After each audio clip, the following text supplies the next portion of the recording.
गत सप्ताह आम देशर संसद रे सूचना अधिकार आईन संशोधन हो मोदी सरकार द्वारा यह संशोधन द्वारा आईन थिबा सूचना अधिकार को दुर्बल कर दिया जाइछि। आईन अनुसार एणिकी जो माने सूचना अधिकार आयोगर कमिशन रही चीफ कमिशन रही से कार्यकाल 5 वर्ष 3 वर्ष कर दिया जाइछि। एवं जो भली भाव सरकार जितेबाला चाहिए से मान को बदली करें स्थानांतरित करें कि पदवी बाहर करें। एपरी संशोधन निश्चित भाव एक स्वेच्छाचारी शासन में ही संभव जिते बड़े प्रधानमंत्री चाहिए केंद्र मंत्रिमंडल चाहिए कि मुख्यमंत्री मान चाहिए जे कौन प्रकार सूचना न देवाई जहाँकि सरकार कौन प्रकार भ्रष्टाचार दुर्नीति कि अनीति विरुद्ध में जदि किसी तथ्य मगा जाए तो ताकू जो भाव में जदि कौन कमिशनर ताकू अनुमति देदेवे ताहले विरुद्ध में कार्यानुष्ठान बदली कर दिया। तेणु एभली एक आईन को केंद्र सरकार निजर जिते प्रकार अनैतिकता भ्रष्टाचार एवं एकछत्रवादी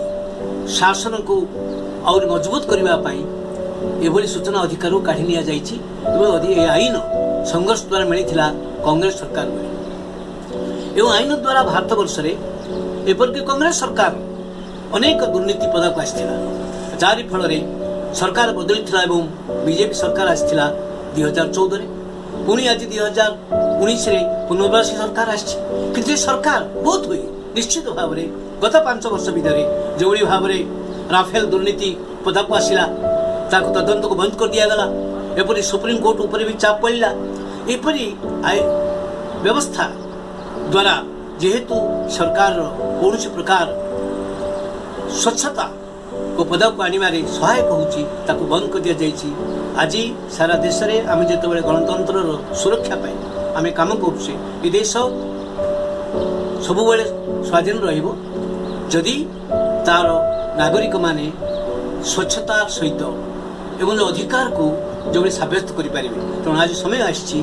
आम मैंने जो मैंने ये एक छत्रवादी संशोधन तार प्रतिरोध पाई पुनर्बार यही जो भली भाव में आईन थिला सूचना अधिकार आईन ताको पुणी फेरे आने देश में एक जागृति दरकार जागरण दरकार एवं राजनीतिक सचेतना दरकार। दल मत निर्विशेष जदि एक जरूरी परिस्थिति भली एक छत्रवाद पुनर्बार न हुए ताहले नहवाई आम चिंता करवा जदि आम जेकोसी दल मत निर्विशेष प्रकृत में अन्याय विरोध करवा न्याय लड़वा।